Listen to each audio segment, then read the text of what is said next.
More than 1 year ko nang ginagamit tong GT13 Stylus Pen from Gujudoc and working pa rin siya, pero nakita ko meron silang bagong labas itong GT13 Pro, so bumili ko para matry ko siya. Meron na rin tong kasamang dalawang replacement nibs. Almost the same lang talaga yung itsura nila, pero ito yung kaibahan niya. Meron siyang key sa may hawakan. Hold nyo lang siya to turn on, so meron siyang dalawang mode. Yung color green is convenient working mode and yung color blue naman is normal working mode. Tapos hold lang din to turn off. Then automatic na siyang mag-charge sa iPad nyo kapag kinabit nyo. Very easy lang din siyang i-connect kasi i-connect nyo lang siya via Bluetooth.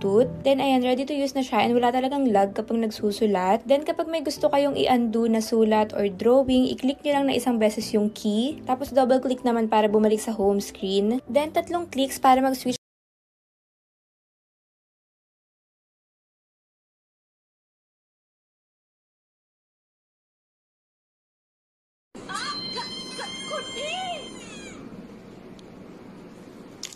Yan. Sarap